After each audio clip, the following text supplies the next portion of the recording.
Hello dear, तो आज हम लेकर आ चुके हैं इम्पॉर्टेंट क्वेश्चन, वो भी बिहेवियर साइंस का बहुत ही ज़बरदस्त इम्पॉर्टेंट क्वेश्चन है। फर्स्ट ईयर के सेकेंड पेपर होता है आपका, तो उसी का हम लोग महत्वपूर्ण प्रश्न करेंगे। सभी राज्यों के लिए काफ़ी इम्पोर्टेंट है।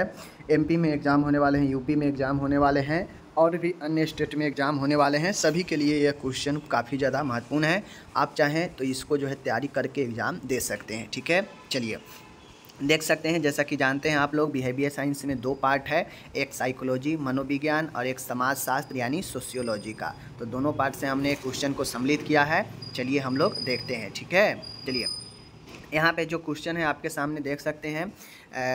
यहाँ पे है फॉरगेटन यानी विस्मृति के बारे में। ठीक है, फॉरगेट यानी भूलने के बारे में और भूलने के कारण के बारे में शॉर्ट क्वेश्चन है। ठीक है, उसके बाद है आपका सोशल चेंजेज के बारे में, सामाजिक परिवर्तन क्या है इसके कारण का वर्णन करें, ये भी शॉर्ट क्वेश्चन है। आगे है यहाँ पे कम्युनिटी क्या है, कम्युनिटी का कैरेक्टरिस्ट यानी विशेषता बताए, ये भी शॉर्ट क्वेश्चन है। आगे है सीखने के नियम के बारे में लिखे, लर्निंग रूल्स के बारे में, तो ये भी शॉर्ट क्वेश्चन है। ठीक है, आगे है आपका सोशलाइजेशन समाजीकरण, समाजीकरण के क्या क्या एजेंट है ये बताना है, तो ये भी शॉर्ट क्वेश्चन में इम्पोर्टेंट है। सबका पीडीएफ मैं दे देता हूँ आपको। जीएनएम जो फर्स्ट ईयर है ना, जीएनएम फर्स्ट ईयर, उस पर क्लिक कीजिएगा। नर्सिंगज्ञान.com में जीएनएम फर्स्ट ईयर का जो है ना, उस पर क्लिक कीजिएगा तो आपका इंपॉर्टेंट क्वेश्चन वाला ओपन हो जाएगा। ओके, तो आप लोग जो है सिर्फ जीएनएम फर्स्ट ईयर पर क्लिक करना है, अदरवाइज उसके अंदर नहीं जाना है। सिर्फ जो जीएनएम फर्स्ट ईयर का ऑप्शन है ना, उस पर क्लिक कीजिएगा। जैसे मैं बता देता हूँ, ऊपर में 3 डॉट रहता है ना, ऐसे इस पर क्लिक कीजिएगा तो आपको GNM first year second year course और उसके बाद डिस्क्लेमर बहुत वगैरह मिलेगा। तो उसमें आपको जीएनएम फर्स्ट ईयर पर क्लिक कर देना है और बस क्लिक कर देने के बाद आपका जो है यह पोस्ट जो है ओपन हो जाएगा और उसी एक पोस्ट में चारों सब्जेक्ट का हम दे देंगे पीडीएफ। ठीक है, एक का दे दिए हैं, या दूसरा आपका मिल जाएगा। आपदा प्रबंधन के बारे में पढ़ना है। उसके बाद मनोविज्ञान का स्कोप, ठीक है, साइकोलॉजी का स्कोप क्षेत्र बताना है। अंतर्द्वंद, ठीक है, कन्फ्लिक्ट के बारे में क्या समझते हैं ये बताना है। परिवार के प्रकार पर वर्णन करना है। ठीक है, टाइप्स ऑफ फैमिली के बारे में, जो कि सब पढ़ा चुके हैं। समायोजन क्या है, कुछ समायोजन के परिणाम बताएं कि कुछ समायोजन से क्या होता है। ठीक है, समस्या समाधान का क्या मतलब है, समस्या समाधान तकनीक के चरणों को लिखे, यानी प्रॉब्लम सॉल्विंग और प्रॉब्लम सॉल्विंग के स्टेप्स को बताना है। ओके, उसके बाद है सोशल कंट्रोल, सामाजिक नियंत्रण के बारे में यहाँ पे लिखना है, शॉर्ट क्वेश्चन है। आगे है इमोशन क्या है, इमोशन के प्रभावित करने वाले कौन कौन से कारक है बताएं और इसके प्रकार को भी बताना है। संवेग, इमोशन को हम लोग भाव भी कहते हैं, इमोशन को हम लोग संवेग भी कहते हैं। ठीक है, तो अगर आपसे सीधे भावना पूछ दे या भाव पूछ दे तो ही संवेग के बारे में ही रहता है। ठीक है, आगे है जनसंख्या विस्फोट से आप क्या समझते हैं, पॉपुलेशन एक्सप्लोजन के बारे में यहाँ पे बताना है। आगे है हैबिट के बारे में, हैबिट फॉर्मेशन के बारे में बताना है। नेक्स्ट है विवाह और विवाह के प्रकार के बारे में बताना है। ठीक है, जो कि पढ़ा चुके हैं। नेक्स्ट है ग्रामीण समुदाय के समस्या के बारे में बताएं। ठीक है, कि गाँव में कौन कौन से समस्या है, उन समस्या के बारे में बताना है। ठीक है, संस्कृति और इसके विशेषता यानी कल्चर एंड ईस्ट कैरेक्टरिस्टिक के बारे में बताना है। आगे है वृद्ध व्यक्तियों के मनोविज्ञान यानी साइकोलॉजी ऑफ ओल्ड पीपुल। ठीक है, आगे है यहाँ पे एटीट्यूड के बारे में, एटीट्यूड के कौन कौन से घटक है और अभिवृद्धि को प्रभावित करने वाले कारक को बताएं। ये सब लॉन्ग क्वेश्चन है। ठीक है, उसके बाद है ड्रग एडिक्शन क्या है, ठीक है, और एल्कोहलिज्म क्या है इसके बारे में, और आपको ड्रग एडिक्शन के कारण पूछ रहा है, ड्रग एडिक्शन के क्या क्या दुष्परिणाम होते हैं इसके बारे में यहाँ पे पूछा जा रहा है। ठीक है, आगे है परिवार के विशेषता और कार्य बताएं, परिवार विखंडन होने के कारण बताएं। शॉर्ट क्वेश्चन में प्रकार पूछा था, यहाँ पे इसका कार्य और विशेषता पूछ रहा है, हो गया कंप्लीट। और इसके विखंडन मतलब परिवार टूटने के कारण पूछ रहा है। ओके, आगे है इंटरेस्ट यानी रुचि के बारे में पूछ रहा है। ठीक है, ये भी शॉर्ट क्वेश्चन है।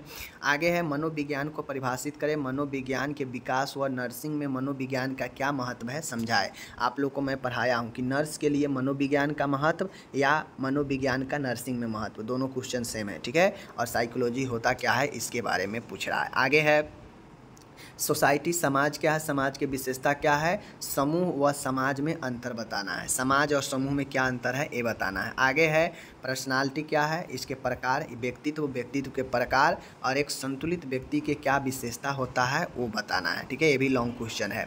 आगे है हमें सोशियोलॉजी, समाजशास्त्र क्या है, समाज के प्रकृति, इसके उत्पत्ति, इसके महत्व, समाजशास्त्र का नर्सिंग महत्व। देखिए साइकोलॉजी में नर्सिंग महत्व, नर्सिंग में साइकोलॉजी का महत्व और नर्सिंग में सोशियोलॉजी का महत्व दोनों पूछ सकता है, तो आप दोनों याद कर लीजिएगा। ओके, आगे है थिंकिंग क्या है, थिंकिंग के क्या विशेषता है, थिंकिंग के प्रकार बताए, तो इस प्रकार से यह आपका चिंतन हो गया। ठीक है, आगे है बाल अपराध क्या है, इसके कारण, रोकथाम के उपायों का वर्णन करें, यानी जुवेनाइल डिलिक्वेंसी, इसके कारण, इसके प्रिवेंशन का जो है आपसे पूछा जा सकता है बाल अपराध के बारे में। ओके, आगे है कुंठा क्या है, फ्रस्ट्रेशन, इसके कारण और द्वंद्व के प्रकार बताएं। लॉन्ग क्वेश्चन है, आपसे पूछा जा सकता है फ्रस्ट्रेशन, कुंठा क्या है, इसके क्या क्या कारण होते हैं बताएं। ठीक है, और उसके बाद आपसे कॉन्फ्लिक्ट क्या है, कॉन्फ्लिक्ट के प्रकार, यह लॉन्ग क्वेश्चन में जोड़ नार के ऐसे पूछा जा सकता है। नेक्स्ट है, मैंने आपके ऊपर रूल्स ऑफ लर्निंग, सीखने का नियम यहाँ ऊपर शॉर्ट क्वेश्चन में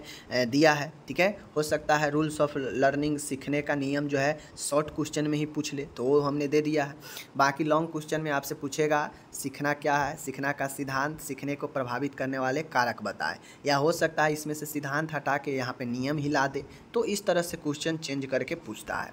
आगे है भारत के में जनसंख्या वृद्धि के क्या कारण है, इसके क्या दुष्परिणाम है, जनसंख्या वृद्धि पर नियंत्रण किस प्रकार संभव है, इसको बताना है, लॉन्ग क्वेश्चन। नेक्स्ट है आईक्यू क्या है, इंटेलिजेंस क्विटेंट, बुद्धि लब्धि, इसको जो है बुद्धि लब्धि आईक्यू लेवल के आधार पर वर्गीकरण करना है कि कौन किस प्रकार का होता है। इंटेलिजेंस का थ्योरी, सिद्धांत बताना है, और बुद्धि परीक्षण हम कितने प्रकार से कर सकते हैं ये प्रकार बताना है। ओके, आगे है सामाजिक समस्या को परिभाषित करें, समाज में कौन कौन से जो है समस्या है वो बताना है, और दहेज और प्रथा और वेश्यावृत्ति के दुष्परिणामों का वर्णन करें, यानी दहेज प्रथा और वेश्यावृत्ति के बारे में, डाउरी सिस्टम और प्रोस्टिट्यूशन के बारे में बताना है। नेक्स्ट है मानसिक स्वास्थ्य क्या है, मानसिक रूप से स्वस्थ व्यक्ति व मानसिक रूप से रोगी व्यक्ति के लक्षण को लिखें। ठीक है, ये हो गया। आगे है मानसिक अस्वस्थता क्या है, मानसिक रूप से अस्वस्थ व्यक्ति के कारण बताएं कि किस कारण से अस्वस्थ होता है। ठीक है, आगे है आपका यहाँ पे प्रत्यक्षीकरण क्या है, इंद्रिय बोध पर लघु, मतलब वही है इंद्रिय बोध मतलब प्रत्यक्षीकरण, परसेप्शन, और अटेंशन, ध्यान को विस्तार से वर्णन करना है। लॉन्ग क्वेश्चन ऐसे ही जोड़ नार के पूछता है। मोटिवेशन के बारे में, मोटिवेशन के चक्र को समझाए, इसके परिकारों का वर्णन करें, तो ये मोटिवेशन हो गया। आगे है राष्ट्रीय मानसिक स्वास्थ्य कार्यक्रम, नेशनल मेंटल हेल्थ प्रोग्राम क्या है, इसमें जो है नर्सिंग रोल का जो है आपको नर्सिंग रोल्स, भूमिका और उद्देश्य को स्पष्ट करना है। ठीक है, आगे है मनोरचनाएं के विशेषता लिखना है, मनुष्य द्वारा उपयोग की जाने वाली विभिन्न मनोरचनाओं का उदाहरण सहित लिखना है। मैंने आपको पढ़ाया है निगेटिव पॉजिटिव। ठीक है, देख लीजिए मेंटल मैकेनिज्म, और मेंटल मैकेनिज्म का जो है अलग अलग जो टाइप्स है उसको डिस्क्राइब करना है। व्यक्ति के मौलिक अधिकार और मौलिक कर्तव्य बताएं। ठीक है, आपसे एग्जाम में पूछा जा सकता है कि आप एक भारतीय नागरिक है, भारतीय नागरिक के होते हुए संविधान में जो एक व्यक्ति का मौलिक अधिकार और कर्तव्य है उसको वर्णन करें, तो आपको वर्णन करना पड़ेगा। ओके, नेक्स्ट क्वेश्चन है मेमोरी। ठीक है, मेमोरी के प्रकार, और मेमोरी में हम मेमोरी को हम इम्प्रूव कैसे करेंगे, तो इसके जो है क्वेश्चन पूछा जा सकता है। नेक्स्ट क्वेश्चन है प्राथमिक एवं द्वितीयक समूह से क्या समझते हैं, विस्तार से वर्णन करें और इन दोनों में अंतर भी बताएं, प्राथमिक और द्वितीयक समूह में। ठीक है, अब यहाँ पे आता है अंतर स्पष्ट करने वाला, आपसे एग्जाम में कुछ जो है डिफरेंस भी पूछा जा सकता है। ठीक है, तो डिफरेंस में आईडी ईगो इम्पोर्टेंट है, जनसंख्या नियंत्रण, जनसंख्या विस्फोट इम्पोर्टेंट है, ग्रामीण समाज, शहरी समाज इम्पोर्टेंट है, मनोविज्ञान, समाजशास्त्र इम्पोर्टेंट है, वेश्यावृत्ति और बलात्कार इम्पोर्टेंट है। ठीक है, तो ये जो है आप इसको कर लीजिएगा। यहाँ पे मेरा वीडियो क्वेश्चन हो गया समाप्त। मैं इसका पीडीएफ मैंने जो बताया, पीडीएफ में आपको उसी जीएनएम के फर्स्ट ईयर वाला जो ऑप्शन है, जीएनएम के जो फर्स्ट ईयर लिखा है ना, उस पर ही क्लिक कीजिएगा।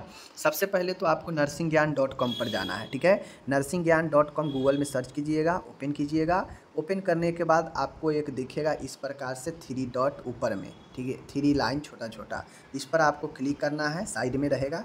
क्लिक करने के बाद जो जीएनएम फर्स्ट ईयर दिखेगा ना, उस पर सीधा क्लिक कर दीजिएगा, ठीक है, उसके अंदर मत जाइएगा, सीधा उस पर क्लिक कीजिएगा तो आपके सामने यही खुल जाएगा, यही पोस्ट, इसमें आपका PDF दिए रहेंगे, ठीक है, डाउनलोड कर लीजिएगा। ओके, चलिए मिलेंगे अगली वीडियो में, धन्यवाद।